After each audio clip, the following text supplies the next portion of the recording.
What's going on, guys? No Guides here. Welcome back to another advanced video tutorial. Now in today's tutorial we're going to go over creative runs. In this video I'm going to show you how creative runs works. I got my controller on the screen, I got some visual examples with annotations to show you what players are moving where, what's exactly happening, and how it all works and comes together. Creative runs is a very effective method, I would say potentially a new method this year, to elevate your attack to a different level. You can basically trigger players off the ball to make darting runs going forward inside the box. It's used to exploit, overload and confuse your opponent, but more importantly it's good to break down park the bus, or if you want to make your player run in a specific position, it is very good for that method. There's three different types. There's a directed run, which is basically triggering a player off the ball to make a run going forward in the direction of your choice. The second one is a directed pass and go. This is when you basically move the ball carrier, so once the ball carrier makes a pass, for example like a 1-2, you can define the direction where that player makes a run, as you can see on the screen. And the third one is the player lock. This is when you basically lock your player and you can pass the ball to the AI and you can keep controlling your play, and you can basically run into a key position and request the ball back at any time. A very effective method to get down the wing or to beat your opponent's offside trap. If you do want to see more videos like this, don't forget to subscribe to my YouTube channel. We're uploading a new video every single day. And don't forget to leave a like down below and comment what kind of video you want to see next. Is there any tutorial you want me to make? Let me know down below and I'll make a tutorial for you. But without further ado, let's just go straight into the video. Now first you have to understand the basics. Last year if you want to trigger a player to make a run going forward, you basically face the player and use the L1 or the LB button to trigger the player to make a run going forward. But it was a very static run. You couldn't define if you wanted to make the run diagonal or across. They just ran forward, and this is where creative runs really come in. Now the first one is a directed run. This is done by pressing the L1 button and flicking the right analog stick into the direction you want to make the pass into. So very simply, all you have to do is face the player, press the L1 button and then flick the right analog stick, as you can see on the controller, as you can see, and the player would make a run into the space. So for example, this player, I flick the right analog stick to the top right and that player makes a run into that position. Here we have another example, as you can see with this player. Again, I face the player, press the L1 button, flick the right analog stick to the right hand side and that player makes a run going forward. It's a very effective method, but the key thing is make sure you flick the right analog stick. Don't hold the right analog stick, you have to make sure you flick it, and you can call a player to come close or come backwards. You have complete 360 control, so do bear that in mind. What's also very important to note is that you can only send a player going forward left or right. One player at a time can be sent forward, but you can chain it. So you can, for example, send one player, then another player after that going forward. You can send up to 5 players going forward, but don't forget they can go any direction. They can go forward, they can go backwards, they can come towards you and then go further away. You can use the R1 button for this as well, but I prefer to use the L1 button because it's just more cleaner. Now the question you might ask is, how do you turn on the arrows? Because how do you know which direction your players are going? We have to go to turn on the arrows. Go to settings, go to your customized controller settings and make sure your FIFA trainer is turned on. After you've turned it on, back out and then scroll back up to the trainer. Go to status, go to show and turn the mode to mechanics and scroll all the way down to the bottom. The directed run indicator, make sure that's turned on. It's very important that's turned on, otherwise you won't be able to see the arrows. So make sure you do turn it on, that way when you practice you know which way the players are going, and don't worry, your opponents can't see these runs. Don't forget I said you can control up to 5 players at a time, but what's very important is only 2 arrows will appear on the screen. So even if you trigger up to 5 players simultaneously, if you chain them together, only 2 arrows will show on the screen. So don't be afraid if you're only seeing 2 arrows, but if you get used to this, you can basically spam loads of players going forward and they'll keep running up until the point where they're offside or when the game decides for them to stop running when the attack is finished. The second one is called the directed pass and go. Now this is when the ball carrier makes a pass and then I could basically run to the top right. So as you can see, I make a pass, a simple pass. As you can see with the player selected in blue, I want to make a pass and flick the right analog stick to the top. And as you can see this time, not the player off the ball, but the ball carrier made a run going forward.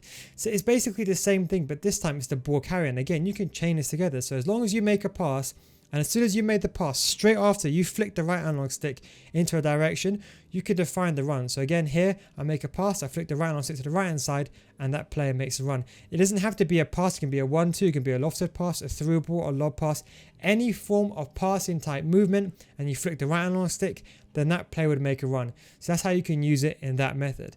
For example, by this situation over here, I get the ball with Mane, I pass the ball to one of my strikers, I flick the right analog stick to the bottom left so Mane makes a run in behind, as you can see where he's highlighted, and then I can pass the ball back to Mane. So it's very good if you want to basically get the ball carrier, do a quick 1-2 and define a run.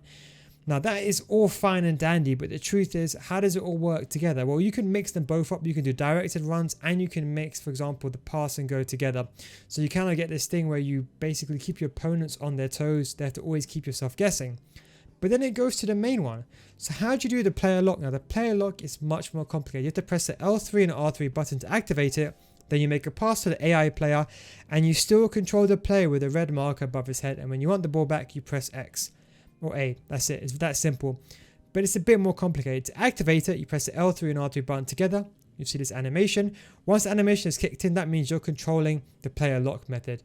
Then all you do now is you pass the ball. So I pass the ball to my defender, and now I can keep running with that player all the way. Now who's controlling Fabinho?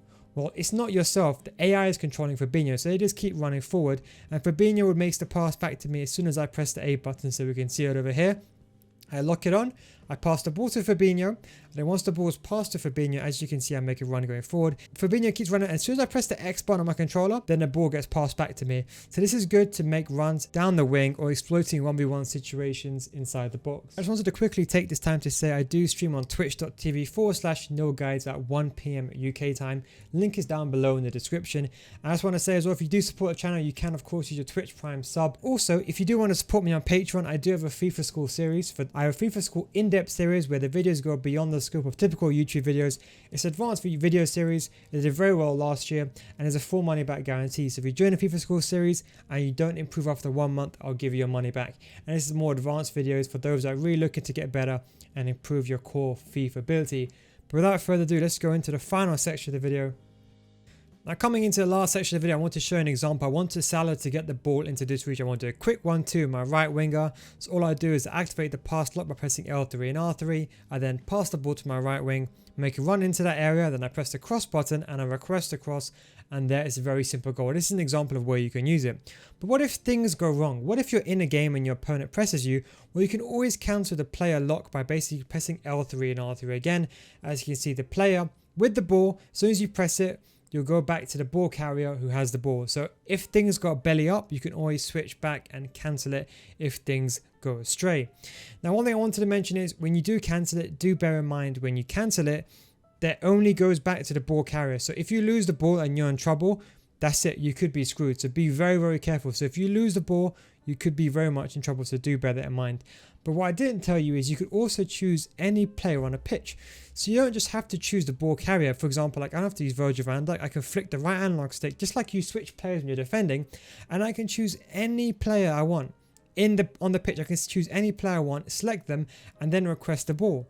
So as you can see, it shows example again. So I press L3, R3, activate the player lock. Now instead of using Virgil van Dijk, I flip my right analog stick. If you look at my control at the bottom, I'm changing players just how you would change players when you're defending normally. And you can, for example, I want to switch to my right back over here. So I go back to my left attacking mid, then I go back to my right back and I switch him and I can request the ball back. Now don't forget the AI player is going to be controlling that defender the entire time. So you have to be very quick. The longer you take, the higher chance of you losing the ball. So do bear that in mind.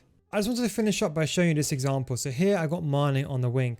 I want Mane to break through the offside trap. So all I do is I activate the player lock, I switch the ball to Mane, and then I request a through ball. It looks very complicated, but it's very simple. I press the L3, R3 button, and then I flick the right analog stick twice because I want the player lock to go over to Mane. Then I make a run with Mane, and then I request the through ball. So I'll walk you through it again. So press the L3, R3 button, as you can see on the screen. Then I flick the right analog stick once to go to a left attacking mid, once again to go to Mane, and then Mane I start making a run with it manually, and then I press triangle and I request the ball when there's a good chance. This is how you can use it to take your gameplay to the next level. It'll take you a lot of time to get used to. I'd recommend maybe trying on the pass and go first. The directed pass and go is the easiest one to do first. I would say use that one first, then move over to the basically off the ball directed runs, and then eventually move over to the player lock. If you do like this video, don't forget to subscribe to my channel. Hope you enjoyed this video. Do let me know what you guys think of this video if you want to see more like this. Thank you very much for watching, boys. Take it easy, and I'll catch you guys later. No Guides out.